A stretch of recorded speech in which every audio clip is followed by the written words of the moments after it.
Wakili mtaani here. It's been a minute. But I'm back again, niwachanue. And today I want us to talk about what happened during the long weekend. What happened? So a lot happened, but in particular I want us to talk about the viral video of a guy who was seen or recorded assaulting a police officer somewhere on Thika Roads.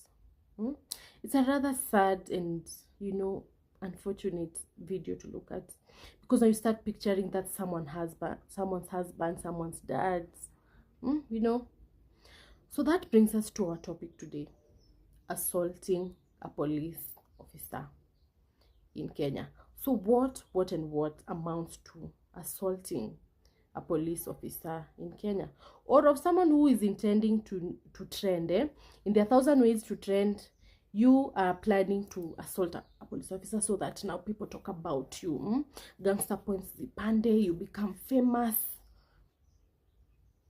Think twice. So let's start with defining what assault is. So assault is any hostile touching, and as we also in the video, the touching in the video was rather hostile. Kulikuwa some kicks, blows here and there, kurushwa. It's a very unfortunate case, so to speak. So our statute for today will be the National Police Service Act of 2011 that defines what assaulting a police officer is and the penalties for the same.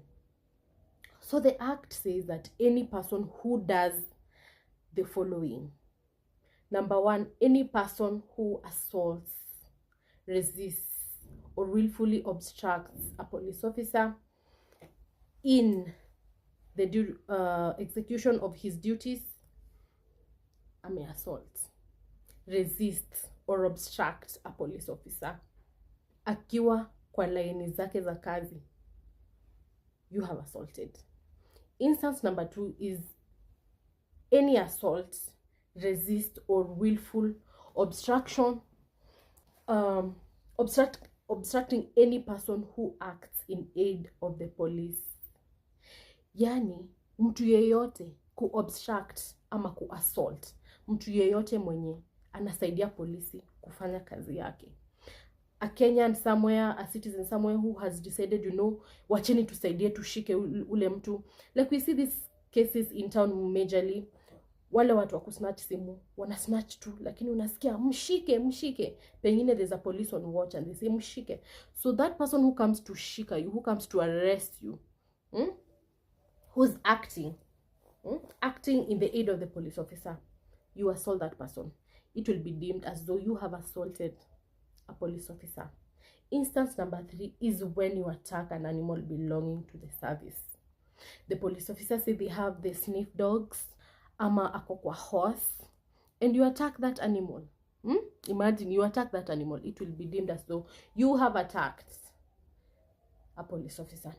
And lastly, any person who intentionally or deliberately destroys any property belonging to the police officer.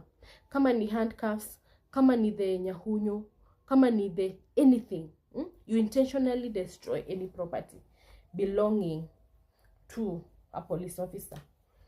So any person who does the 4 hizo zenye nimewambia shall be liable to, on conviction, to imprisonment not exceeding 10 years or a fine not exceeding 1 million, or both.